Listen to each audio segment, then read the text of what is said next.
gente! Tudo bem? Espero que estejam todos bem. Hoje vamos estudar as orações subordinadas adjetivas. Primeira coisa que você precisa entender é o que é adjetivo. Adjetivo é a palavra que caracteriza e que qualifica o substantivo. Vamos ver aqui no exemplo. Gosto de pessoas sorridentes. Sorridente é um adjetivo, está caracterizando o substantivo pessoas. Aqui é o adjetivo. Aquela era uma tarefa interminável. Interminável é o adjetivo, é a característica da tarefa que é o substantivo. Segunda coisa, o que é oração? A oração é uma frase que contém verbo. Eu coloquei aqui dois exemplos, mas aqui são períodos.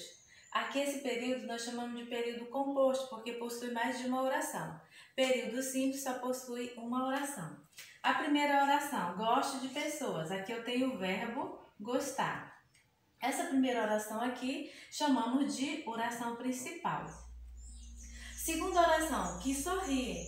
Isso aqui é o que chamamos de oração subordinada adjetiva. Observe que ela está caracterizando o termo da oração principal. Só que não podemos dizer que isso aqui é um adjetivo, mas ela está exercendo a função de adjetivo. Ela é uma oração porque ela possui o verbo sorrir. Que sorri. Sorrir é do verbo sorrir. Aqui é uma oração. E ela está caracterizando o termo da oração principal. Por isso que eu chamo de oração subordinada adjetiva. Segundo exemplo, aquela era uma tarefa que não terminava. Nós temos aqui a primeira oração, temos o verbo ser bem aqui, era. A primeira oração, aquela era uma tarefa. Oração principal, chamamos, de oração principal. E a oração subordinada, que não terminava. Terminava é o verbo, que não terminava é a tarefa.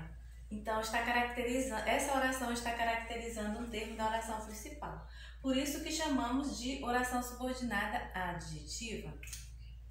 Outra coisa que vocês precisam entender, o que são pronomes relativos?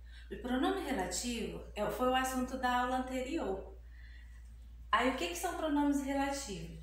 Quais são os pronomes relativos? Olha só, o que, o qual, a qual, os quais, as quais, cujo, cuja, cujo, cujas, onde e quem. Essas palavrinhas aqui, elas servem para evitar repetição dentro das orações, dentro do período. E aí ela sempre está se referindo ao termo que foi dito anteriormente, como vocês viram aqui nessas duas orações. Por isso que elas são muito importantes para que vocês entendam. Se você achar que é necessário, aí você dá uma revisada lá na aula anterior para você entender melhor.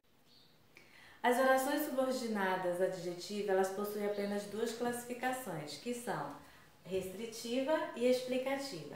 As restritivas é aquelas que definem, individualizam, elas apontam ao termo que foi dito anteriormente. Nós temos aqui um exemplo. As mulheres que sofrem violência doméstica devem ser amparadas pela justiça.